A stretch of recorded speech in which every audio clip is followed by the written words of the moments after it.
Mirëmbrëma, shikoni pak këtë imazh këtu dhe dëgjoni me kujdes. Presidenti i Shteteve të Bashkuara të Amerikës, Donald Trump, i ulur në një karrige dhe besimtarët më të mëdhenj në Amerikë i vendosin duart mbi kokë dhe mbi shpinë. Pse? Tani po ja u tregoj. Unë do t'i them ato çfarë di dhe pastaj le ta diskutojmë së bashku sepse jam i bindur që do të ndryshoj mendimin tuaj për sa i përket këtij argumenti. Kjo ndodhi në vitin 2024, ku Donald Trump në konferencën e besimit, pra në Amerikë, konferenca e besimit fetar, uftua nga këta zotërinj që shihni këtu, që janë ata që praktikojnë ose besimtarët më të fortë ose më të mëdhenj të njohur në Amerikë. Dhe çfarë bën ata gjatë kësaj mbrëmje? I dhanë bekimin presidentit të Shteteve të Bashkuara të Amerikës. Gai pranoi. Por tani, ajo që dua që t'ju them është që si mendoni ju? Mund të jetë vetëm një show teatral apo jo? Është një pyetje vërtet serioze dhe doja një përgjigje tuaj përpara se të vazhdojmë këtu me këtë video. Por dëgjojeni deri në fund, sepse është vërtet kurioze. Atëre, jo vetëm këtu, por ndodh në çdo vend të botës, por unë dua që të përqendrohem një minutë te ky rast këtu tek Donald Trump, ku ai e shikojmë edhe në video dhe në imazh që ai e ndjen atë që po bëhet, pra përreth tij, sepse që të gjithë së bashku në njërit ata i dhanë bekim, të gjithë së bashku. Pra në fund të kësaj ngjarjeje këtu ose të kësaj konference, Donald Trump e ulën në një karrige dhe pastaj të gjithë së bashku filluan që të jepnin bekimin dhe të luteshin, sepse ajo është gjëja më kryesore. Pra të jepnin bekimin dhe të luteshin. Dhe pyetja ime është ajo që u thash më përpara, sipas jush, ky mund të jetë vetëm një show apo ka diçka reale brenda? Dëgjoni me kujdes sepse nuk e bën vetëm Amerika, e bën pothuaj gjithë bota. Në çdo cep të botës njerëzit falen, njerëzit bekojnë ose bekohen. Dhe kjo ndodh nga cepi duke filluar që nga poshtë botës deri sipër botës. Madje po ta shikoni edhe tibetianët ose edhe budistët në përgjithësi, ata falen çdo ditë. Shkojnë në një vend të gjithë së bashku, ndoshta ndonjëherë edhe me zë ose ndonjëherë dhe pa zë, por ulen të gjithë së bashku dhe fillojnë edhe luten. Madje bëjnë bekimin kundrejt dikujt dhe marrin bekimin nga ai. E njëjta gjë ndodh edhe në Mekka. Pra njerëzit nuk duan t'ja din fare në Mekka nëse bie shi apo jo, nëse ka dëbor apo është ftohtë. Ata ulen aty të gjithë së bashku me mira dhe fillojnë dhe luten. Dhe fillojnë dhe bekojnë të tjerët ose bekohen ata. E njëjta gjë ndodh edhe në rrugët e botës, kudo që janë, muslimanët fillojnë dhe luten. Por këtë nuk e bëjnë vetëm ata, e bëjnë dhe të krishterët dhe ortodoksët. Që të gjithë, përpara, këto që shihni këtu janë imazhet për shembull përpara Vatikanit, por nuk ndodh vetëm aty, sepse ndodh në çdo vend të botës. Pra, marrin bekim dhe japin bekim dhe kryesisht luten. E bëjnë edhe hebrejt, të gjithë së bashku, jo vetëm që e bëjnë, po e bëjnë me zë.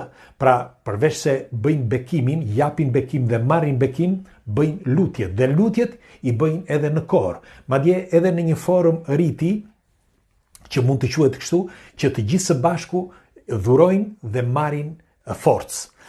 E bëjnë edhe në vendet afrikane. Në këtë që shihni këtu, në Etiopi, kishte 40.000 njerëz para pak ditësh që luteshin dhe jepnin bekimin dhe merrin bekimin.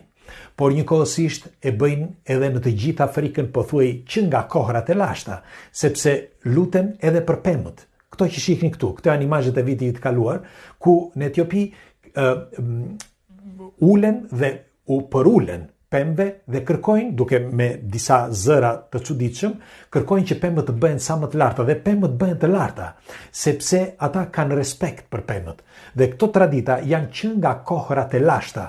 Pra, në Afrikë ende sot, ndonse ata u luten pemëve ose bekojnë pemët, vazhdojnë ende sot që të bëjnë këtë rit.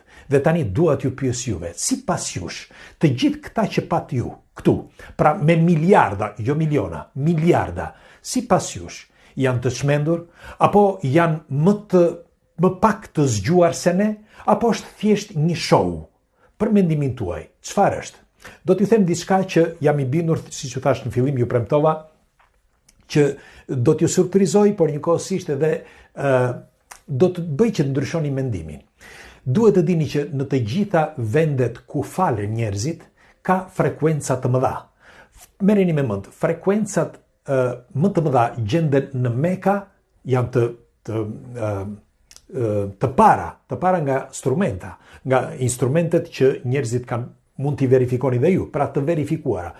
Në Meka dhe në Vatikan. Pra dy vendet kyç në të gjithë botën, pastaj është edhe ajo në statuin e Budës, por këto janë vendet më të mëdha me një frekuencë të madhe. Dikush thot që mund të jetë edhe fluksi i njerëzve, duke patur shumë njerëz, nga besimi që ata kanë, nga forca e besimit dhe nga tingujt që ata lëshojnë, aty vibrimet janë më të mëdha. Në fakt, siç e kemi thënë edhe në emisionin Enigma, disa herë kemi thënë që ne kemi shkuar pothuajse në pëllëm për pëllëm në të gjithë këto shqiptare. Dhe është e çuditshme se si në disa vende, aty ku ka më shumë frekuencë, janë pikërisht vendet ku janë falur që nga kohrat e lashta. Pra vendet ku falen njerëzit ka frekuenca vibrime më të mëdha. Dhe ku kalon uji, vibrimet shtohen, pra 2 fishohen ose 3 fishohen. Dhe duke studiuar këtë, pra duke parë që me të vërtet në një vend ku njerëzit luten dhe marrin bekim dhe japin bekim dhe frekuencat janë më të mëdha, atëre kjo më bën që të mendoj që diçka ka, qoftë nga lutjet që njerëzit bëjnë, por qoftë në një botë tjetër, pra dimensionale, quajeni si të doni, në një botë tjetër shpirtërore, ka diçka të madhe, diçka që ne nuk e kuptojmë, sepse janë pikërisht ato frekuenca, pra vibrimi atyre frekuencave që ndryshojnë jo vetëm frekuencat atje, por unë jam i bindur që ndryshojnë edhe frekuencat në mendjen e njeriut, sepse ata që luten dhe ata që japin bekim dhe që marrin bekim, padyshim ndryshojnë. Tani do dëshiroja një komentin tuaj për këtë argument. Nëse kanë të drejtë të gjithë këta miliarda njerëz që ju thash më përpara, dhe nëse unë që po ju flas për këtë argument, kam të drejtë ose jo, që doja vetëm le të themi që të shkundja pak atë mendimin kolektiv ndonjëherë që ndonjëherë nuk është i saktë, ndonjëherë që tregojnë që me kalimin e kohës njerëzit po shkojnë më shumë që të jenë ateist se sa të besojnë në diçka të mbinatyrshme. E përsëris edhe një herë, ju jeni të lirë të mendoni si të doni, por unë dua që të ndes shkëndijën që të mendoni thellë në qoftë se në këto zona, në këto vende ku njerëzit luten, ka frekuenca më të mëdha, atëre diçka të madhe ka atje jashtë që ne nuk mund ta kuptojmë sepse janë frekuenca, ose është një mendje e madhe, që ne duke qenë një mendje e vogël e kësaj mendjeje të madhe, atëre nuk e kuptojmë. Megjithatë, le të vazhdojmë dhe të fillojmë nga këtu që ta diskutojmë së bashku për të kuptuar më shumë, jo vetëm nga ajo bota atje, por edhe në jetën tonë të përditshme. Pres komentet tuaja. Ju përqafoj.